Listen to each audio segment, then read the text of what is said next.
Hello guys, New Apple Times here, welcome to a new video, and today I'm gonna give you my thoughts after 1 week using the Apple Vision Pro.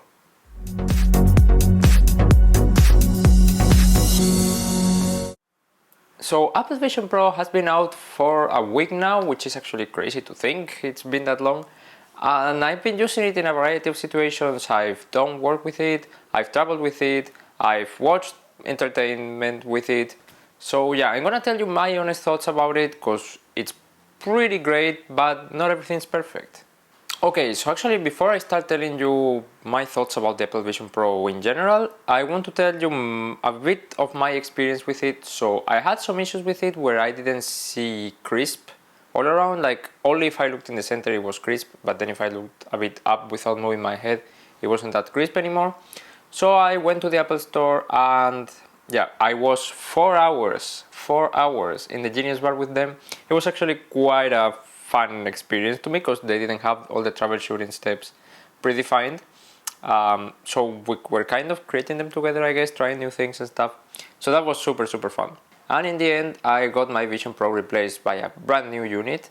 And it was great because I didn't take the box and they gave me a new box. So I got all the accessories twice, which is great. But yeah, that's a bit of a summary. If you want me to make a video telling my experience more in depth, please leave me a thumbs up to let me know. Okay, so we'll divide this video into 3 parts. First off is things that I love or I think are good about the headset, which, spoiler alert, there are a lot. Second is things I think they can be improved in future visionOS updates. And third is things that I don't like or that are not good for my personal experience with it, or that are hardware related, so they might be updated in a future version of visionOS. But yeah, without further ado, let's start with the good.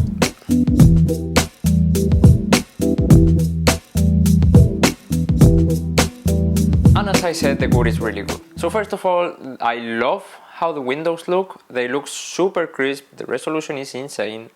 I love how they cast a shadow, like Apple said that in the keynote where they first unveiled the Vision Pro, that they would cast a shadow based on the materials on the room and everything, the reflection. And I was like, yeah, sure. But it actually works. Like you can see in this video, it casts a shadow on the floor because it's wooden, so it would cast a shadow, but it doesn't cast a shadow on the sofa, for example, because it's not as reflective. So that's super crazy and it works really well. Then in general, like the experience with Vision Pro is so mind-blowing, so crazy that I don't actually think about it, if that makes sense. Like there's so much happening in the background. If you think it's crazy that I can control virtual windows all over my room just with my fingers, but it just works really well, and it's not easy. Like I don't know, like I cannot get my head over how crazy actually that is, because it just works so well and it feels so natural, feels so intuitive. It's actually amazing. Then let's talk about Apple Immersive Video. This is a new video format that Apple is pioneering, and it consists of 180 degrees 3D 8K recordings. And they do have a few examples in the Apple TV app. I watched a couple of them yesterday and they're so incredible. It's just crazy, like it really feels like you're there. But there's this video of a line walker, whatever, in the mountains in Norway, and it's crazy, like the shots they get, how it all feels. It really feels like you're there. Like I'm afraid of heights, and that woman was walking like super high up, and I was afraid of heights in the video. It's really good because you can look around 180 degrees, you can look up, you can look down, and you will still see even more. So that's super insane. Kind of on the same note, we have environments. So environments are these kind of backgrounds that you can set for your work. So instead of being wherever you are, you can turn the digital crown and you will invoke your environment. They're crazy. They're super good. I love the moon one, but all of them are actually great. They also changed, they have a light mode and a dark mode. So they have a day mode and a night mode, if that makes sense. If you look at the floor, you really think you will be able to touch it. Then the detail all around is great as well. In the moon one, you have like a mountain right here, which really feels like you're in the moon. And then there's this, I think it's Yosemite, all snowy, and it really starts feeling cold when you're in it, because it's so real that you're like, oh, I'm in the snow, like I'm cold. It's really, really, really, really good. Then let's talk about spatial video. Spatial video is actually amazing. So I did a few test videos on a friend's iPhone 15 Pro Max, and also in the Apple stores that I went to, I recorded spatial videos, and they look great. So definitely, if you have an iPhone 15 Pro Max, start recording your videos on spatial. I will upload a video soon explaining the process. If it's already up, you can see it here. But it is so good. Like, if you're planning on getting a Vision Pro down the line at some point, or even in the future, start recording your videos in spatial if you have an iPhone 15 Pro or 15 Pro Max, because you will not regret. Like, it's literally another dimension for videos. It really feels like you're there. So yeah, I'm limited right now at the videos that I can test, just because I don't have an iPhone 15 Pro or Pro Max. But I did see a few in the Apple Store demo. I did record these, and they're just crazy. However, it is a bit of a shame that the field of view is so limited. Like, I get the limitation, it makes sense, it's what a video it's normally like if you record it with a normal camera. You have this blur on the sides, and it gets distracting soon, because like it's not a lot, it's just that small window. So I wish somehow Apple could make it to be wider, which I'm sure eventually they will. Like, if they've launched Vision Pro now with all these video playback capabilities, I'm sure down the line, maybe not iPhone 16, maybe not even 17 or 18, but down the line, iPhone Pros will be able to record in a format that is more manageable by the Vision Pro and takes more advantage of it. Then we have connecting a keyboard, and that's actually great. Like, I didn't try it until this morning, and it's so great, it's so comfortable. The software keyboard that you get is okay. It's not the best, it could be worse. You have a couple of ways of interacting with it, so you can just look at the keys and pinch your fingers, or you can put it on your lap and just literally type it like if it were an iPad. But actually none of them are very comfortable. You don't want to type in those more than a password or an email. So if you're going to do any other kind of typing on the Vision Pro, definitely connect a keyboard.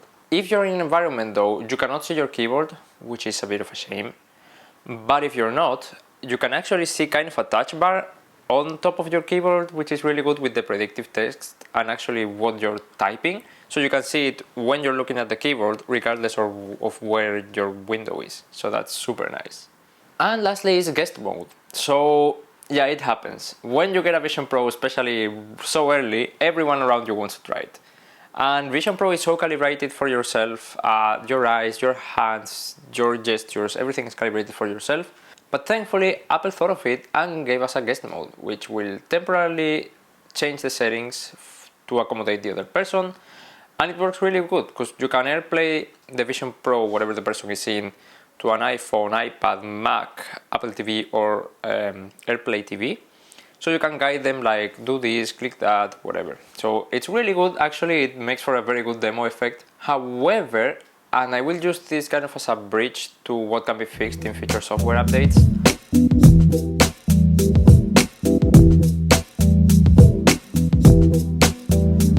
It would be good to have different profiles. So you can get light seals for different people. If you say live with your partner and you have different faces, you can get different light seals, so it will adjust perfectly to the person.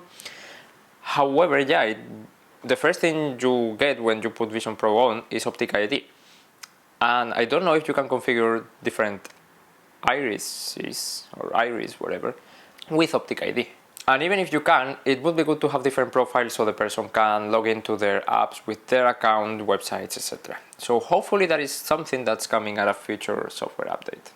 Other things that I hope Apple fixes, the sooner the better, are people and object occlusion. So it is great to have the windows, but as soon as there's an object in between, it actually overlaps it. Like, I know it is able to detect the objects, and I guess it does that just to make the content more visible to you so you don't have things on the way, but sometimes it feels unnatural. So if you see this example, you can see how the bottle is in the way.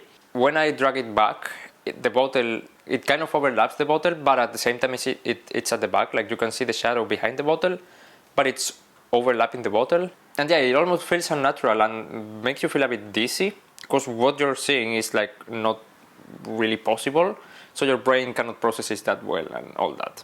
But yeah, that is a relatively easy fix, because actually all other Apple devices are able to do that with ARKit. So yeah, I know it's first version, first generation, so hopefully in the future we'll get that fixed. Then another great miss is being able to unlock your iPhone with Optic ID. So of course Face ID does not work when you have that huge thing on your face, and it gets really annoying to unlock your iPhone. And it's just so simple. You have Optic ID in your headset, it connects super well to all the devices around you, and we're already able to do this. Like, you can unlock your Apple Watch with your iPhone and vice versa. So hopefully in the future they will make it so that if you look at your iPhone and it's requesting Face ID and you have your Vision Pro on, just with Optic ID you will be able to unlock it. Then I need to talk about Mac Display. I didn't mention it so far because the experience has not been great for me. Like, the theory is amazing and it does work seamlessly to connect. So you just look at it, you see the connect button at the top, you click it and you got your display. However, I found it to be super slow, to the point that it's unusable basically. Like, the mouse moves insanely slow. I've been trying to edit all the Vision Pro videos on it and it just doesn't work. I'm guessing it's my Wi-Fi, to be honest. I also tried it in the hotel and it wasn't great. I tried it at home, it's not great, but my Wi-Fi is not great. So yeah, it can very well be my Wi-Fi, but hopefully I will be able to get that sorted soon and I will be able to take full advantage of it. But in the meantime, I guess Apple could also optimize it a little bit so it doesn't take up as much Wi-Fi, if that makes sense. Kind of a bummer, because that's one of the things I was most excited about in Vision Pro. But actually, on the upside, I didn't think it would be compatible with Intel Macs, and it is, so that's great. Then we have the app-specific environments. So you remember how we talked about environments before? Apps are also able to create their own environments. So the best example is Disney Plus. They have this Avengers environment, this Tatooine Star Wars environment, which is insane, and a couple more.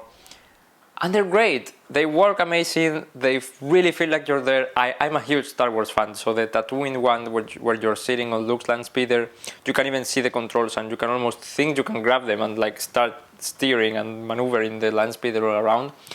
You can see a village right there, Jabba's palace. It's amazing. And what's even more amazing is that when you start watching content, it all goes dark, but not dark. Like, it's actually night in Tatooine, so you can see the moons. You can see the lights in the village. It's so insane. And where does my complaint come? I hope Apple puts in the future an option for developers to integrate their environments in the system. So when you go to this environments list, hopefully developers can add to this list and you can use their environments throughout the system. That would be very good. Then I want to talk a little bit about the personas. The personas have been getting a lot of hate. Yeah, sometimes they can be not good, sometimes they can be great. Like, an employee in the Apple Store showed me his persona and it looked just like him. Mine, it depends, kind of, but I won't really touch much on this because we already got Vision OS 1.1 beta and the whole personas thing is redesigned and it's way more accurate. So I will definitely talk about more personas when I try that, because it's pointless to talk about them now.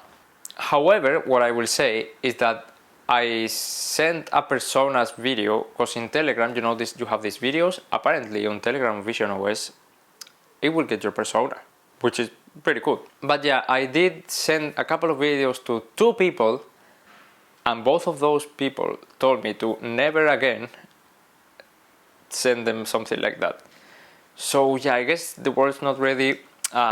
It opens up a whole ethical, philosophical debate on what are we doing.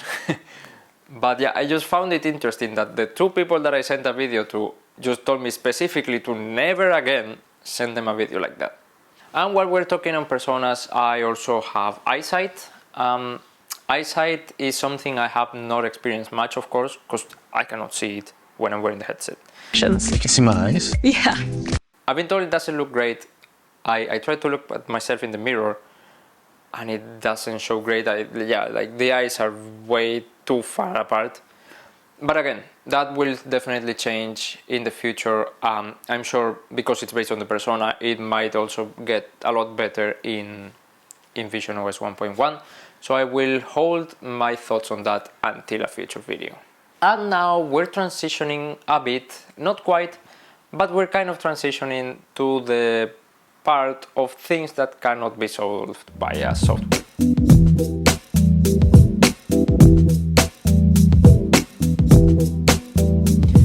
However, before talking about something that we have to wait for Vision Pro 2 to solve, we will be talking about something that can be maybe solved earlier, and it's the bands.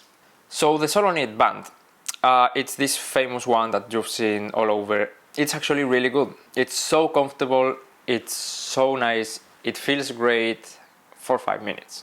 After a small while, you really start feeling the pressure. I even got headaches just because you have to squeeze it so much against your head. It's not great, but I'm so mad that it's not great because everything else is great about it. It's comfortable to put on, comfortable to take off, comfortable to adjust.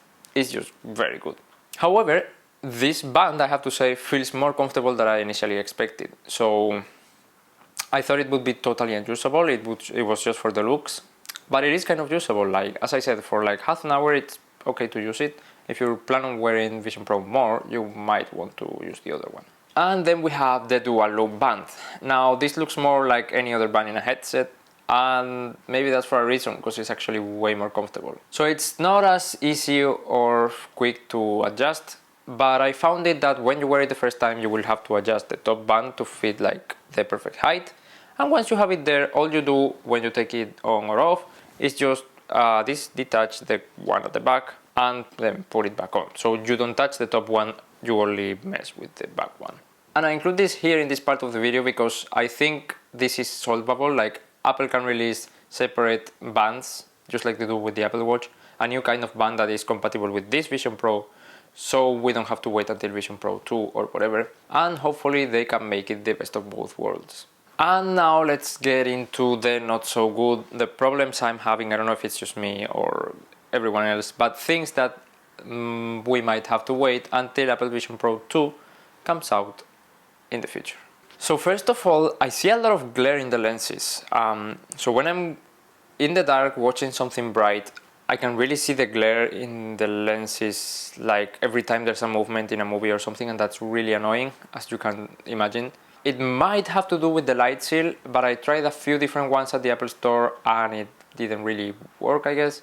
So yeah, again, it might be to do with the light seal or the adjustment, but still is not something ideal. Then on that topic, I still find the edges to be very blurry and have chromatic aberration. So I know that the Vision Pro renders where you're looking at better, just because it doesn't have the processing power to render everything. So it will since it knows where you're looking at, it will render that part. But when you're looking at the corner, it just feels very blurry. Sometimes it's even not possible to distinguish whatever it is. I think this is by design. Unfortunately, like it might be what the technology allows us today, or how the optic works. But I really hope they can fix it in the future. Again, it might be my problem. It might be to do with the way I adjust it or the light seal I have. So if you have Vision Pro and you're encountering that issue or not, please let me know down below in the comments. Then we have pass-through. Pass-through, to be honest, is not that great. When in super good lighting, it's fine. Not great, not good, fine, I would say. But in bad lighting, it's super bad. It gets really noisy real quick. And that's of course because of the cameras that they're using to record the environment. Yeah, that might have to do one with hardware limitations like processing power. Of course, it will be really hard for it to stream like high resolution image from a high resolution camera with as low as latency that the Apple Vision Pro has. So yeah, I guess why it's like that, but I just wish it was a bit better. And lastly, I really need to talk about AirPods Max.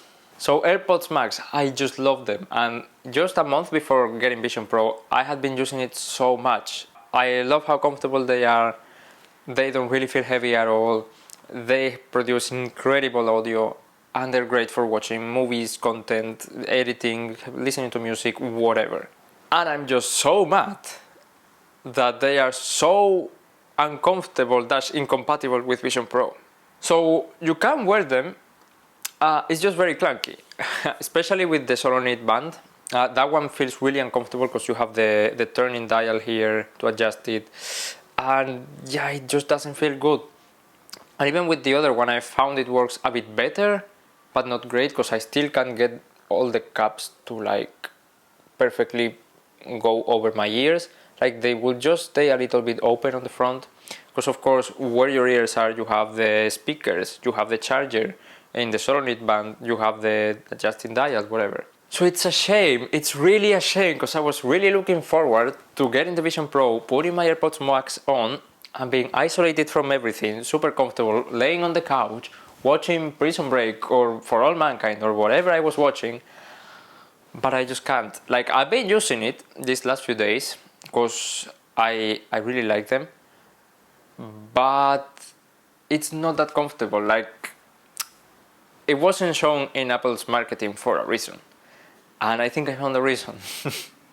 But yeah, hopefully a future generation of AirPods Max, which the rumors say we will be getting this year, can fix this, and somehow, I don't know how exactly, because as I said, you have so much thing around your ears, but hopefully they change the design so they're more comfortable and more compatible.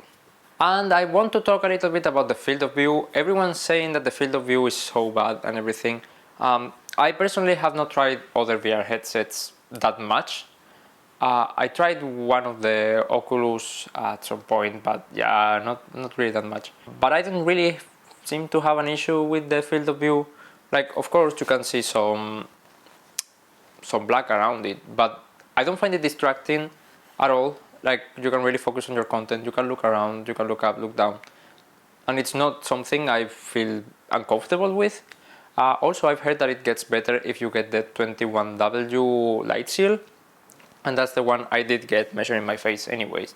So maybe that's the reason. Maybe with other light seals you can tell more the difference. But yeah, this was my exhaustive list of thoughts after 1 week using them. As I said, yeah, it's been 1 week. I got past the initial wow and started seeing some more of the flaws in it and all that. But definitely expect more videos like this in the future, when I have 1 month with it, even 2, 6 months, whatever. Because of course all those thoughts will change over time, and I might see more flaws, or I might appreciate something that I don't appreciate that much now as I get to use it more.